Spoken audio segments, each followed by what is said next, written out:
या ठिकाणी उपस्थित असलेले मराठीतील ज्येष्ठ नाटककार आणि समीक्षक डॉक्टर दत्ता भगत, त्याचप्रमाणे पृथ्वीराज कौर, माझे मित्र अर्जुन डांगळे आणि आमचे मुंबईचे रिजनल सेक्रेटरी श्री ओम नागर, आज मला खूप आनंद वाटतो आहे की मला जर कोणी विचारलं की तुम्ही नोकरीत राहून सगळ्यात मोठं काम कुठलं केलं आणि साहित्यात मोठं काम कुठलं केलं, नोकरीत राहून मी सांगेन की 10 वर्ष बंद पडलेलं शिर्डी इंटरनॅशनल एअरपोर्टचं काम मी फक्त 14 महिन्यामध्ये अहोरात्र कष्ट करून पुढे मी अण्णाभाऊंचं जीवन चरित्र लिहिलं. ते काम आहे असं मला वाटतं. अनेकांना असं वाटतं की विश्वास पाटील कधी ऐतिहासिक कादंबऱ्या, कधी ग्रामीण कथा कादंबऱ्या, कधी नाटक, त्यातून अण्णाभाऊंच्या एवढे जवळ कसे गेले. तर बऱ्याच लोकांना माहिती आहे की पहिल्यापासूनच मी अण्णाभाऊंच्या जवळचा होतो. अगदी पानिपत गाजत होते तेव्हा सुद्धा मी कन्फेशन दिलेलं होतं की मराठीतल्या ज्या 4-5 उत्तम कलाकृतींनी मला लेखक बनवलं त्यामध्ये अण्णाभाऊंची फकीरा ही कादंबरी आहे. आणि अण्णाभाऊ ज्या वारणेच्या पाण्यावर मोठे झाले त्याच वारणेच्या पाण्यावर मी मोठा झालेलो आहे. आणि अण्णाभाऊंचं आणि माझं घर याच्यामध्ये फक्त 30 किलोमीटरचं अंतर आहे. लहानपणापासूनच अण्णाभाऊ आम्हाला आवडत होते. आज या ठिकाणी स्वामी रामानंद तीर्थ ज्यांच्या नावाचा गवगवा, ठसा आणि वारसा हा नांदेड पासून अगदी आमच्या प्रति सरकार सातारा कोल्हापूरकडे सुद्धा क्रांतिकारी काळामध्ये स्वामी रामानंद तीर्थ माहिती होते.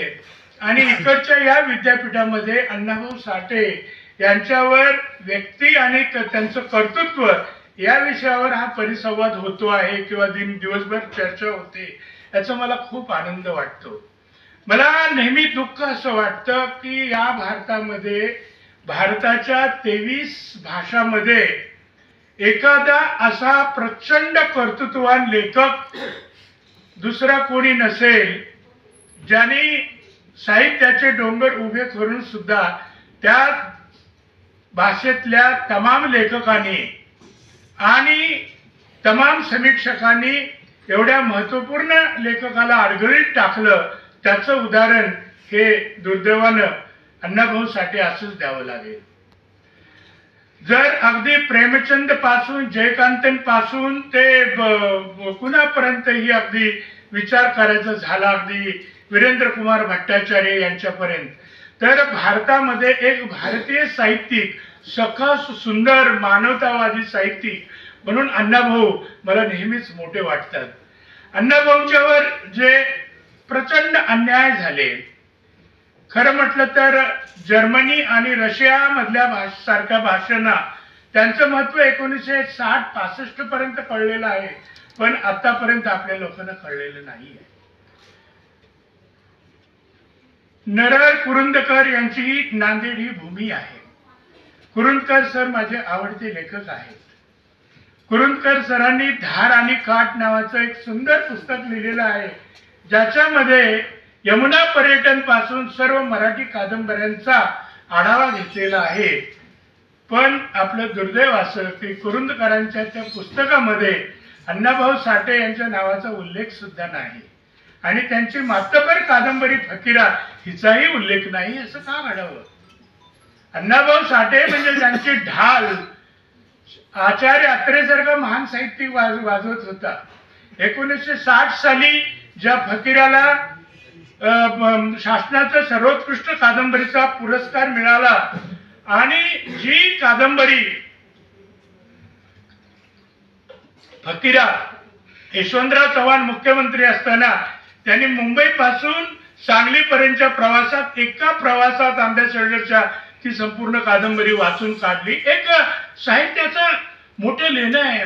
फकीरा काय, माकडीचा माळ काय, चंदन काय, पण तुमच्या आमच्या दुर्दैवानं एवढ्या प्रचंड ताकदीच्या लेखकाला आपण डोळ्याआड केलेलं आहे. हे मला खूप दुःख वाटतं. अर्थात त्याची 2-3 कारणं आहेत. एक, अण्णाभाऊ दलित होते, दलितांबद्दलचा एक राग, ते लोकांना अकारण अशिक्षित वाटायचे, तो एक कारण. दुसरं, कम्युनिस्टांचे जे शत्रू आहेत त्यांना अण्णाभाऊ कम्युनिस्ट विचाराचे होते म्हणून त्यांच्याबद्दल राग. असे अनेक राग आहेत. पण जीवनाचा आणि मानवतेचा राग आळवणारा अण्णाभाऊ साठेंसारखा लेखक मराठीमध्ये क्वचितच असेल असा माझा दावा आहे. इथली जी समीक्षा आहे आणि विशेषतः स्वतःला 77-78 म्हणून कौतुक करते, याच्या पूर्वीच्या काळामध्ये आम्ही समीक्षकांनी, मग कुसुमावती देशपांडेंनी अण्णाभाऊंचा उल्लेख केला नाही, अण्णाभाऊंनी पण एके ठिकाणी खंत व्यक्त केलेली आहे. 80-85 पर्यंत दिवस ठीक होते की आपल्याला एक जागा होती की ब्राह्मणांनी आमची नोंद घेतली नाही, ब्राह्मणांनी आम्हाला बाजूला टाकलं. पण 80-85 नंतर महाराष्ट्राच्या अनेक विद्यापीठामध्ये अण्णाभाऊ, महात्मा फुले, शाहू महाराज यांचं नाव घेऊन जे नवे समीक्षक आले त्यांनी तरी काय केले?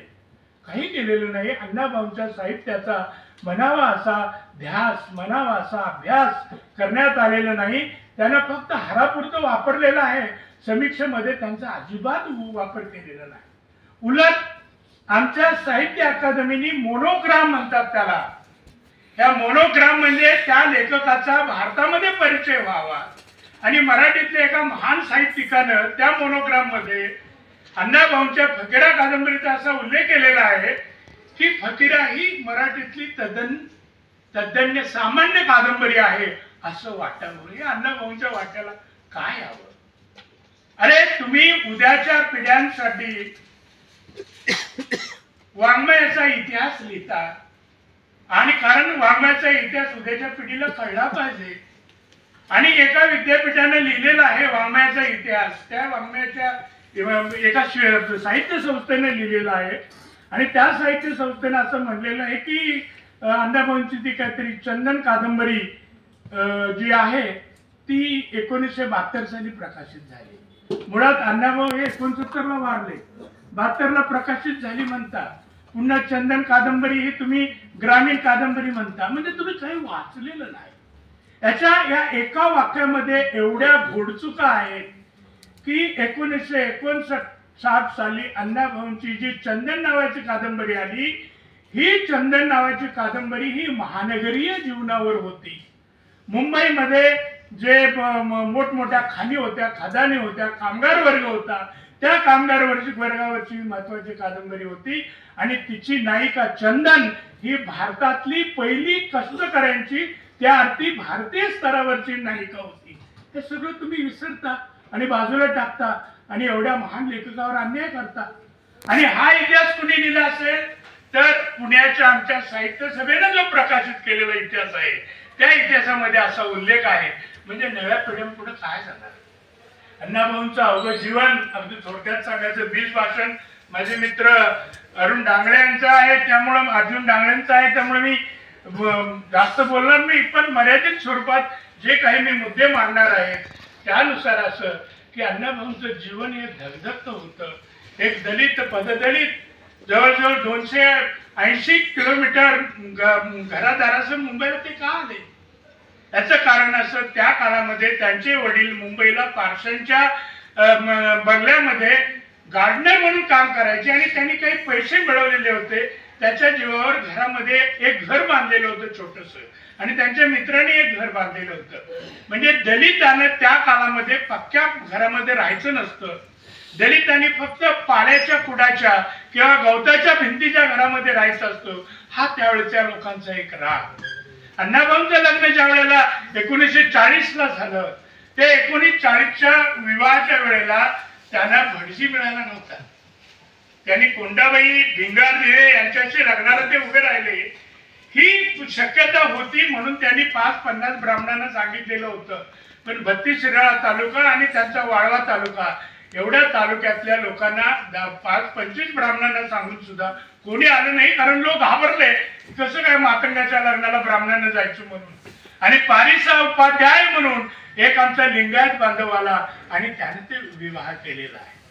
अण्णाभाऊ ना जे निरक्षर समजतात तेच मुळात साक्षर नाहीत असं माझं म्हणणं आहे. कारण 1942 1 फेब्रुवारी 1942 या दिवशी इप्टाची स्थापना झाली. इप्टा ही प्रागतिक संस्था, सांस्कृतिक क्षेत्रातली, मला वेगळं सांगायचं काही कारण नाही. पण ह्या इप्टाचे जे 6 मुख्य संस्थापक सदस्य होते त्याच्यामध्ये अण्णाभाऊ होते, त्याच्यामध्ये डॉक्टर होमी बाबा होते, त्याच्यामध्ये के अब्बास होते. म्हणजे होमी बाबांसारख्या एवढ्या जागतिक कीर्तीच्या सायंटिस्टला आपल्या खुर्ची शेजारी अण्णाभाऊंना बसवावं असं का वाटावं? म्हणजे त्यांची विद्वत्ता किती थोडीची होती. आणि त्यावेळेला त्यांचं वय मित्रांनो फक्त 23 वर्षाचं होतं. हे आपल्याला विसरून चालणार नाही. 1960 ला अण्णाभाऊंना रशियानं आमंत्रण दिलं आणि आपल्या सुदैवानं हा लेख कुणाच्या नजरेस आला नव्हता. मी आता तो उपलब्ध केलेला आहे. मनोहर नावाचं पुण्याचं मासिक, किर्लोस्कर कंपनीचं प्रसिद्ध, त्याच्यामध्ये डॉक्टर मीनाक्षी माने या नावाच्या समीक्षकेनं जे अण्णाभाऊंची मुलाखत घेतलेली आहे. अण्णाभाऊंचं ते सेल्फ कन्फेशन आहे. म्हणजे कोर्टात स्वतःची साक्ष द्यावी तशी अण्णाभाऊंनी त्या मुलाखतीत साक्ष दिली. आणि त्याच्यामध्ये त्यांनी काय लिहिलंय की गेल्या 18 वर्षामध्ये रामायण महाभारतापासून मराठीतला एखादाही असा ग्रंथ नसेल जो मी वाचलेला नाही.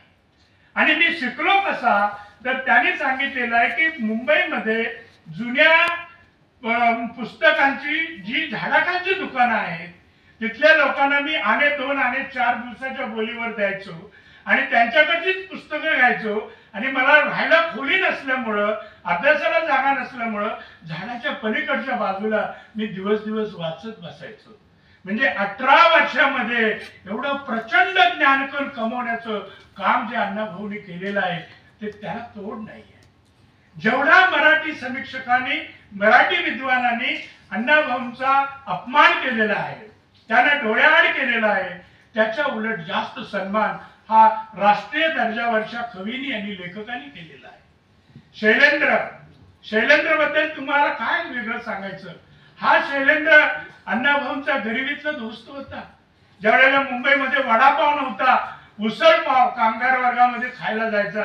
त्या उसळपाव खाऊन हे गरिबीत मोठे झालेले. शैलेंद्र हे एका चर्मकारांचे चिरंजीव, बिहार मधून ते पेशावर वरून पुन्हा मुंबईला आलेले, मुंबईत काम करत होते. हे शैलेंद्र जे अण्णाभाऊंच्या पाठीशी उभे असायचे, हे शैलेंद्र ज्याने अण्णाभाऊंना रशियाला जाताना अंगावर कपडे नसतील म्हणून राज कपूरच्या टेलरकडे नेऊन स्वतः कपडे शिवून त्यांचे दिलेले होते, हा शैलेंद्र. हे शैलेंद्र ज्यांनी शाहीर अमर शेख आणि अण्णाभाऊ आणि गवाणकरांसाठी नेहरूंच्या विरोधात फक्कड हिंदीमध्ये काय गाणं गायचं तर जागा मराठा आम जमाना बदलेगा या नावाचं सुंदर काव्य शैलेंद्रनं अण्णाभाऊंसाठी दिलेलं आहे. आणि शैलेंद्र आणि अण्णाभाऊ यांच्या वाङ्मयाचा जर तुम्ही अभ्यास करायला जाल तर जलता हुआ पंजाब या नावाचं सुंदर काव्य शैलेंद्रचं आहे. त्या काव्यामुळे तो पुढे आला. पण तुम्ही बारकाईने जर अण्णाभाऊंचे जर दिल्लीचा दंगा, दिल्ली पंजाबचा दंगा किंवा अमळनेरचे अमर हुतात्मे वाचलं तर तुमच्या लक्षात येईल की अण्णाभाऊंच्या कितीतरी शब्दांचा आणि संकल्पनेचा प्रभाव हा शैलेंद्रच्या स्टाईलवर पडलेला आहे. आणि शैलेंद्रचे स्टाईल सुद्धा अनेकदा अण्णाभाऊंच्या हातामध्ये आलेली आहे. म्हणजे सुवर्ण कवडसे कधी या दरीतून त्या दरीमध्ये त्यांनी प्रवास करावा असं या दोघांमधलं नातं होतं. पुढे शैलेंद्र माणूस शोधत गेले काव्यामधून आणि अण्णाभाऊ काव्य सोडून कादंबऱ्याच्या मोठ्या अरण्यामध्ये गेले आणि त्या अरण्यामध्ये त्यांनी झेंडा लावून दाखवलेला आहे. तर हे अण्णाभाऊंचं जे कर्तृत्व आहे, हे कर्तृत्व दुर्दैवानं आपण डोळ्याआड केलेलं आहे. हे असं होता कामाचं नाही. अण्णाभाऊंनी जे प्रचंड काम केलेलं आहे हे या मातीसाठी केलेलं आहे, या भाषेसाठी केलेलं आहे. अरे आज तुम्ही भाषा दिन साजरा करता, पुन्हा पुण्याची थोबाडं तिथे लावता त्या सगळ्या पॉम्पलेटवर, त्या ठिकाणी अण्णाभाऊंचा फोटो दिसतो का? त्या ठिकाणी शाहीर अमर शेखांचा फोटो दिसतो का? त्या ठिकाणी आचार्य अत्र्यांची तस्वीर दिसते का? 21 नोव्हेंबर 1955 या दिवशी सेनापती बापट यांच्या नेतृत्वाखाली मुंबईला, महाराष्ट्राची मुंबई राहिली पाहिजे म्हणून जो प्रचंड मोर्चा निघालेला होता, तेवढा मोर्चा 6 लाख लोक होते आणि 21 नोव्हेंबरला 15 हुतात्मे बळी पडले मराठी भाषेसाठी. आपण हे विसरता उपयोगाचं नाही. आजच्या मंत्रालयाकडे जाणारा रस्ता आज सुद्धा हुतात्मा चौकातून जातो आणि म्हणजे आमच्या हुतात्म्यांनी 106 हुतात्म्यांनी सांडलेल्या रक्ताला तुडवत आपण महाराष्ट्राच्या राजधानीकडे जातो. पण दुर्दैवानं संयुक्त महाराष्ट्र झाल्यानंतर, संयुक्त महाराष्ट्र 1 नोव्हेंबर 1960 ला झाला, त्या दिवशी पंडित नेहरू आले मुंबईमध्ये. त्या दिवशी इंदिरा गांधी काँग्रेस अध्यक्ष होत्या. लोकांची एवढी गर्दी होती, 2 सभा झाल्या. दुपारी वरळीला 4 लाखाची सभा, लोक मावेल्यात म्हणून रात्री शिवाजी पार्कवर पुन्हा 4 लाखाची सभा. या 4 लाखांच्या 8 लाखांच्या सभेमध्ये शाहीर साबळेंना महाराष्ट्र गीत गायला बोलवलं, पण अण्णाभाऊ साठेंना नाही बोलवलं, शाहीर अमरशेखांना नाही बोलवलं. ज्या मराठा आणि वृत्तपत्रांनी आचार्यात्र्यांनी महाराष्ट्र घडवला त्यांना नाही बोलवलं. त्यानंतर सुद्धा गेल्या 60 वर्षामध्ये आपला जे काही पुढे कार्यक्रम झाले, महाराष्ट्राच्या वाढदिवसाचे, महाराष्ट्र 25 वर्षाचा झाला, 50 वर्षाचा झाला, आतापर्यंत सुद्धा महाराष्ट्रातले 72 विद्वान ह्या खऱ्या पुरुषांना विसरून गेलेले आहेत. आणि महाराष्ट्राच्या जी राजधानी, जी मराठी भाषेच्या संवर्धनासाठी, मराठी माणसांच्या अस्तित्वासाठी जे राज्य निर्माण झालं आणि ज्या राज्यासाठी अण्णाभाऊ लढले, आचार्यात्र लढले, अमरशेख लढले, यांची आठवण मराठी या मुंबईच्या मंत्रालयाच्या 72 भिंतीनं अजिबात नाही. ना स्तंभ बांधिला ना पेटली न वात, अशा पद्धतीने अण्णाभाऊंचं चित्र नाही, आचार्यात्रांचं नाही, अमरशेखांचं नाही. हा या महाराष्ट्राचा दुर्दैवी इतिहास आहे. मित्रो, दुसरे 2 महत्वाचे मुद्दे म्हणजे अण्णाभाऊ म्हणजे निवळ फकीरा, बंदुका, तलवारी, सुंदर बाया यांची वर्णन करणारा लेखक असं मराठी समीक्षकांना आमच्या डोक्यामध्ये भिनवलेलं आहे. पण त्याला माहिती नाही की अण्णाभाऊ किती मानवतावादी लेखक होते. अरे, अण्णाभाऊंनी स्त्रियांना जो न्याय दिलेला आहे तो मराठीमध्ये फारच थोड्या लोकांनी, फारच थोड्या लेखकांनी दिला असेल. अण्णाभाऊंनी 65 कथा लिहिलेल्या आहेत स्त्रियांच्या जीवनावर, ज्याच्यामध्ये गुल नावाची कथा आहे. 1950च्या दरम्यान हैदराबाद वरून आणि उत्तर प्रदेशातून मुसलमान मुली कोळ्या विकल्या जायच्या, बिजवराला, तिजवराला, आणि जनावराला विकल्यासारख्या कोळ्या मुली विकल्या जायच्या. काही तक्रारी यायच्या. अण्णाभाऊ स्वतः ती कैफियत घेऊन पोलीस स्टेशन मध्ये जायचे. तर त्याच्यावर त्यांनी लिहिलेली गुल नावाची कथा असेल, किंवा डोळे नावाची सुंदर कथा असेल, किंवा एक दारू विकणारी फातिमा नावाची बाई, ती खरोखरच अण्णाभाऊंच्या लेकीने मला सांगितलं ती अस्तित्वात होती. फातिमा नावाची बाई, सगळं पोलीस स्टेशन येतं ती झोपडपट्टी शोधायला, हिने कुठं दारू लावलेली आहे आणि कुणाच्याही काही डोक्यात नसतं. तिने दोर बांधून झाडाच्या वर ते सगळे फुगे पोचवलेले असतात. तर आणि ज्यावेळेला अण्णाभाऊ तिथं साहित्य लिहित होते त्यावेळेला तिथे टायरचा वास यायचा, म्हणजे रबराचे टायर जाळायचे. का तर त्यांच्या वस्तीच्या पलीकडच्या बाजूला दारूच्या भट्ट्या होत्या आणि तो दारूचा वास पोलिसांना येऊ नये म्हणून हे टायर जाळले जायचे. आणि या जळत्या टायराच्या त्या उपस्थितीमध्ये महाराष्ट्राचा हा महान लेखक लिहित होता. अण्णाभाऊंची भाषा ही संघर्षाची भाषा आहे.